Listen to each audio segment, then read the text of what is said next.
Well, as promised in the last video, I would talk about Little Mermaid, the live action one.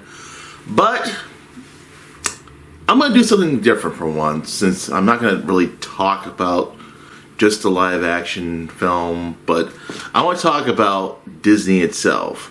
Now, of course, some nostalgic people are probably saying, oh, Disney, they're alright, they're good, they're in a good state, they're in a good, financial state right now. And to quote the shape-shifting creatures from Captain Marvel when Sam Jackson gets slashed by the cat, I'm like, no.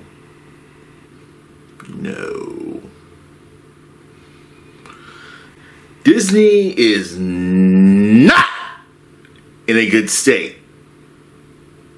Disney's not doing good. Last year, two of the Pixar films that they wanted to make $1 billion didn't even come close to it. And I mean $1 billion. $1 billion. So we got movies like Lightyear. If you guys want to know my thoughts about it, that's not the movie that Andy watched when he was a kid in Toy Story 1. And Strange World, well, I didn't bother with it because I just looked at it and I'm like, I don't know. I don't really know. But either way, all I'm just trying to say is Disney, due to Little Mermaid not making $1 billion, not even close to making $1 billion at the box office, its opening weekend.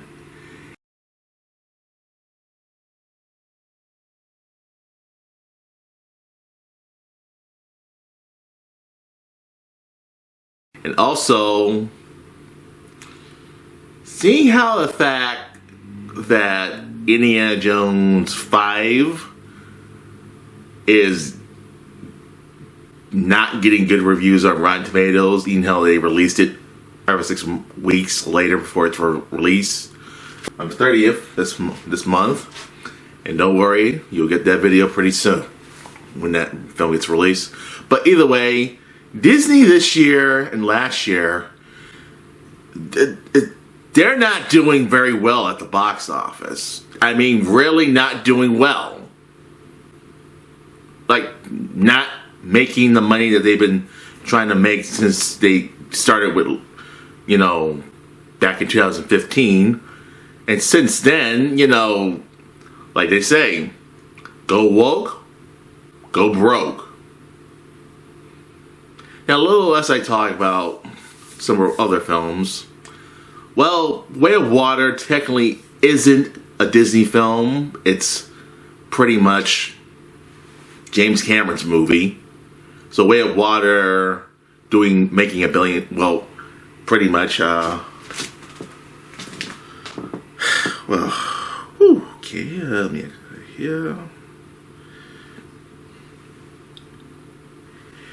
Avatar, Way of Water.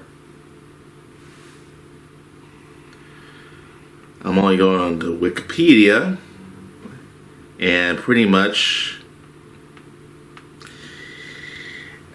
Avatar, Way of Water made past $2 billion. $2 billion dollars.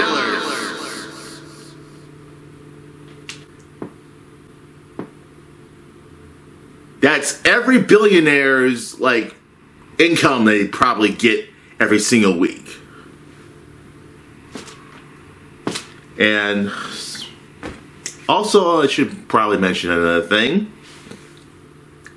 Actually watching Little Mermaid.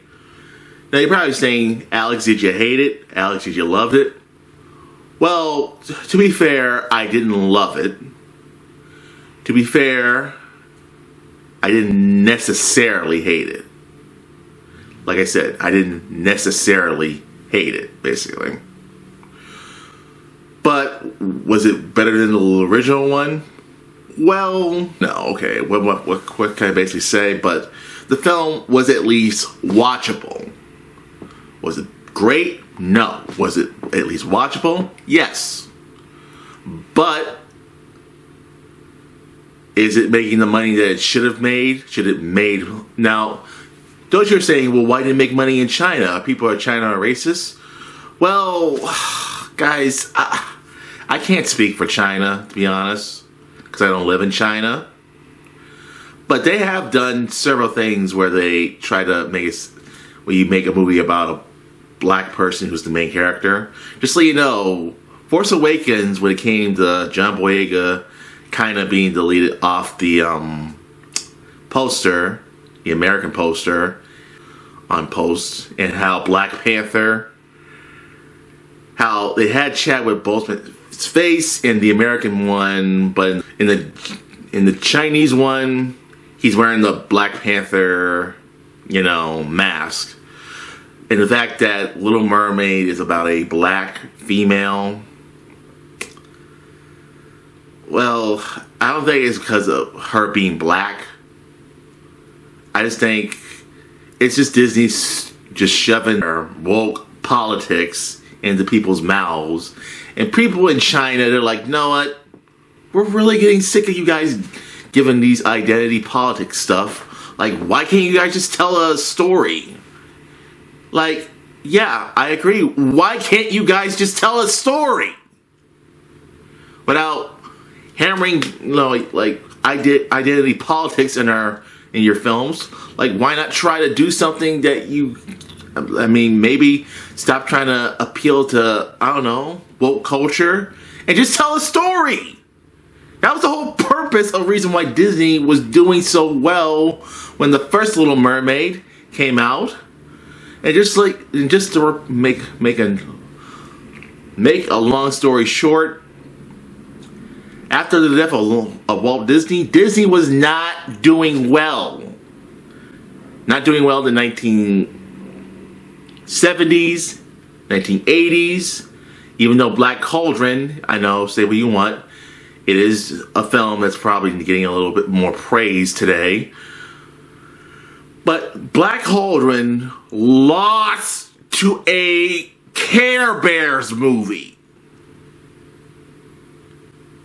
You lost to a Care Bears movie?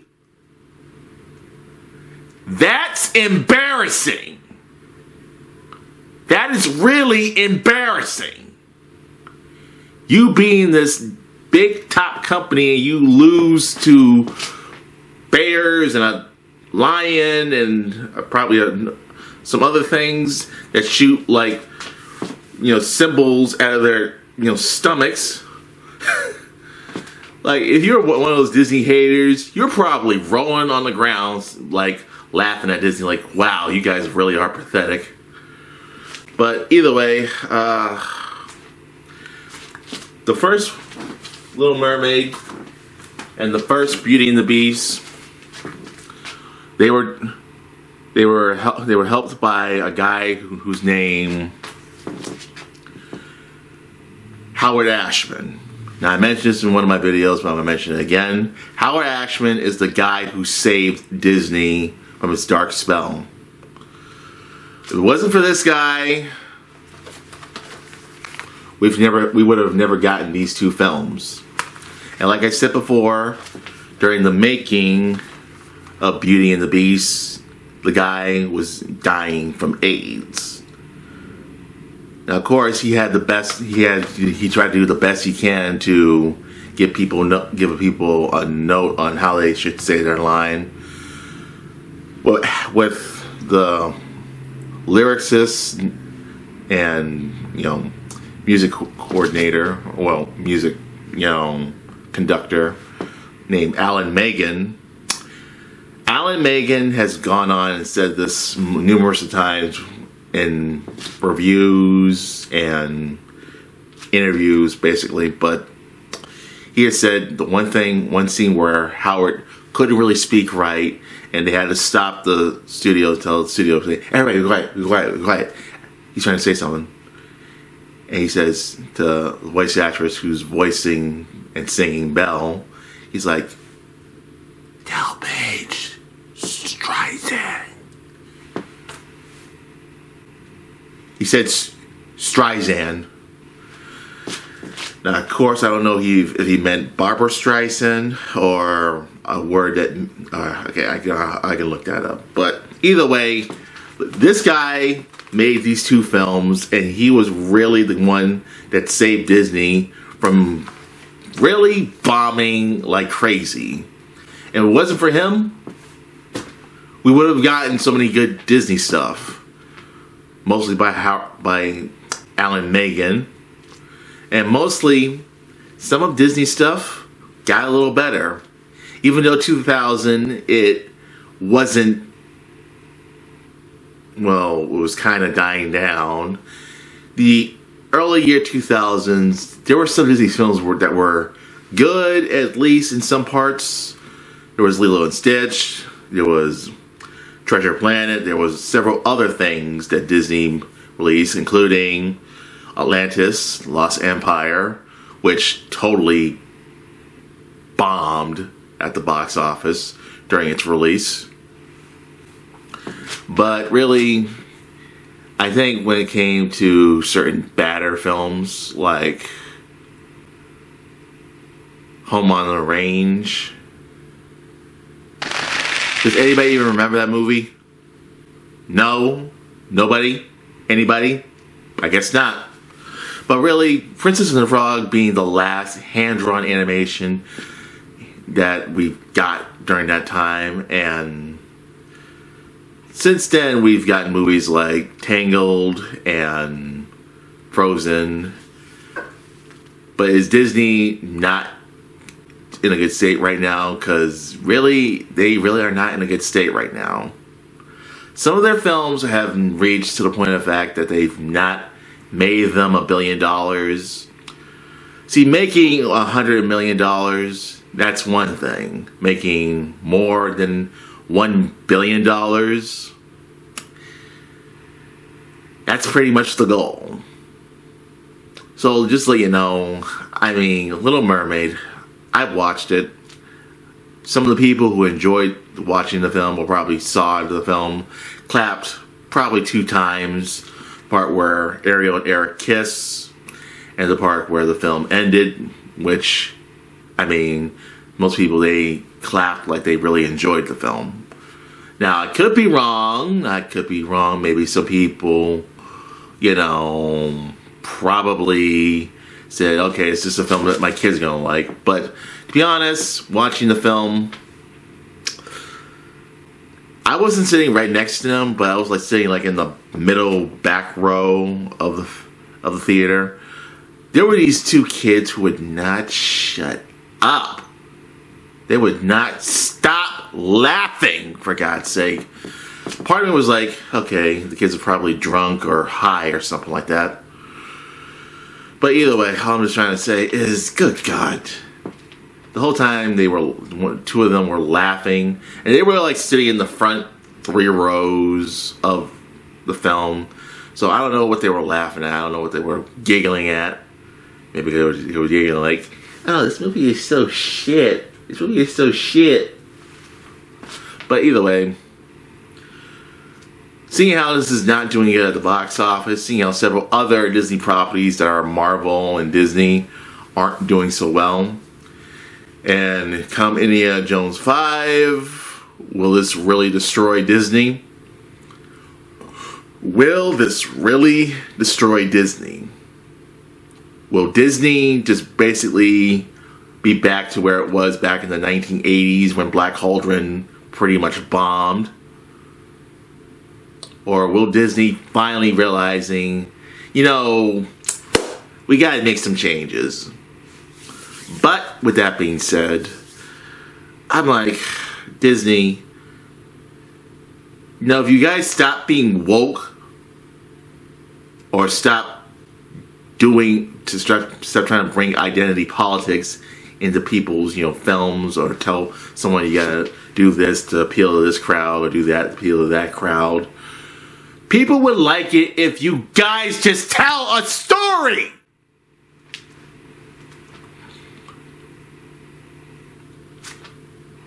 And yet, people want to say the Aladdin actor was racist, which actually he didn't mention anything about race in his tweet. And this is why I stay away from Twitter. This is the number one reason why I stay away from Twitter. Because even the actor who plays Aladdin is like, you know what, I'm out of here, y'all are crazy. But either way, all I'm trying to say is Disney, I didn't title it in the video, but get your shit together. Get your goddamn shit together for once.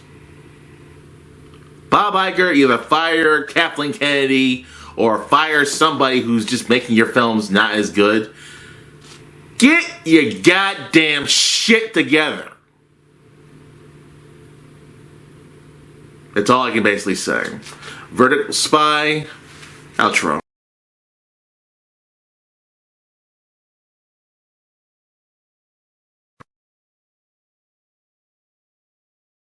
Yo, Steve Bloom here, voice of Spike Spiegel. Remember to subscribe and get vertical.